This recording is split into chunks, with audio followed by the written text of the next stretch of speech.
Lembaga Tabung Haji recently announced that it will be paying its depositors hibah or dividends for 2018 after restoring its balance sheet. Its Chief Executive Officer, Datuk Sri Zukri Samad, warned depositors not to expect much because of the weak performance of the equities market last year. We at Ringgit Sense Plus wanted to know, are there alternatives for Muslims to fund their Hajj or pilgrimage besides depositing their money in Tabung Haji? Well, we asked a licensed financial advisor, what's the best way to grow your money for your Hajj? If you've never opened a Tabung Haji account before, here's a brief explanation of how it works. The normal route to perform the Hajj is through Lembaga Tabung Haji. How you do this is simple. Register your name by opening an account with them. Once you open an account, you need to have at least 1,300 ringgit in your account to get your name in the waiting list for Hajj registration. If you don't have the 1,300 ringgit, you can use your EPF money to transfer into your Tabung Haji account. The waiting list works on a first-come, first-served basis, so it may take you a few years before your turn comes up, so register early. When your turn does come up, let's say it's this year, then you need to have 9,980 ringgit in your account to pay for your Hajj. Tabung Haji heavily subsidizes the actual cost, and this amount will probably increase over the next few years with inflation. By the time your turn does come up a few years down the road, you probably need more than that. The advantage of saving money with Tabung Haji is that depositors do not have to pay zakat for money saved with them. We asked Rafiq Hidayat, a licensed financial planner and advisor, for his advice. The maximum amount that I would advise most of my clients to save is the 9,980. The reason being is that while Tabung Haji has been giving good returns, net of zakat, it's actually only limited to the first 9,980 ringgit. So, and if you had gone for Hajj, then the additional bonus for people who are going to Hajj is not provided to you. So anything above 9,980 ringgit, you just get the basic dividend or hibah given to you. So I would then advise anything more than that, you save in other similar instruments. Rafiq says there are a few alternatives available that are also Sharia compliant. One of the similar options with Tabung Haji is that you can use the Amanah Harta Nawami Putra or HB. So it's actually a unit trust fund investing in commercial properties in KL, in which it's also similar to Tabung Haji, it's net of zakat. So whatever returns or dividends or hibah that you get, you don't have to deduct the zakat anymore. So historical returns, they have been giving an average between 2.8 to 3.3% every 6 months.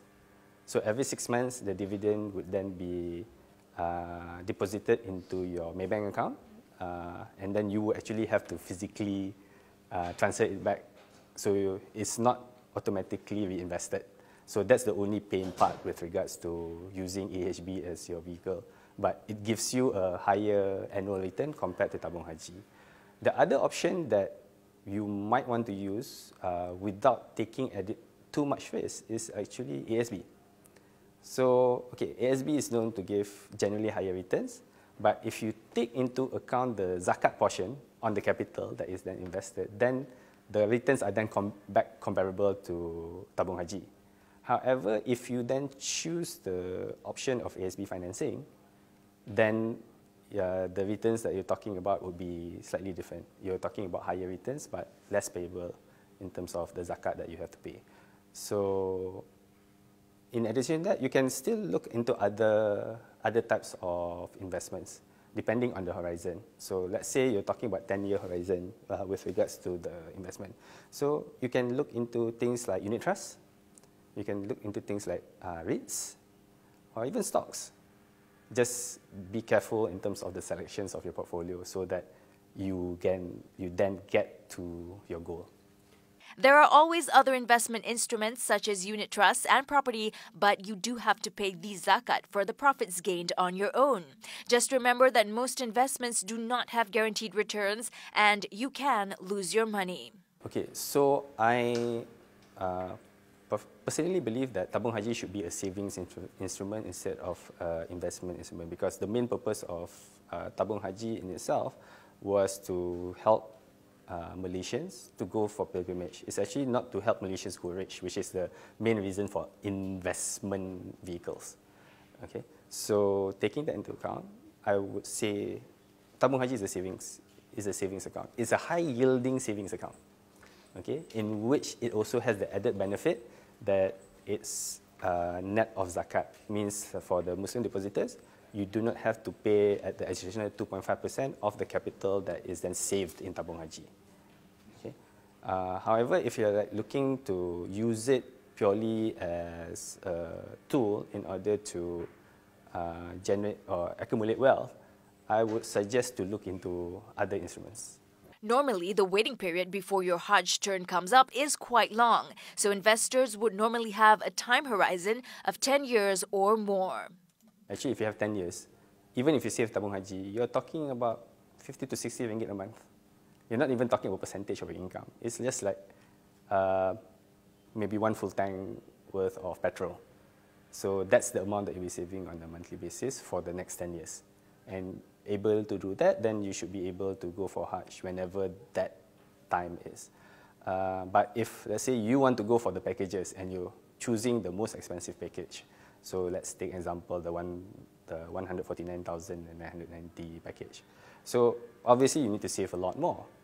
So, but the amount of people who will be able to save for that kind of thing is probably your top 20% of income earners in Malaysia. There are also authorized travel agents that offer Hajj packages with better amenities like nicer hotels. Just looking at Tabung Haji's travel package, the most expensive one is almost 200,000 ringgit. If you want to go for these packages, then you would definitely need to save up more money for when your turn comes.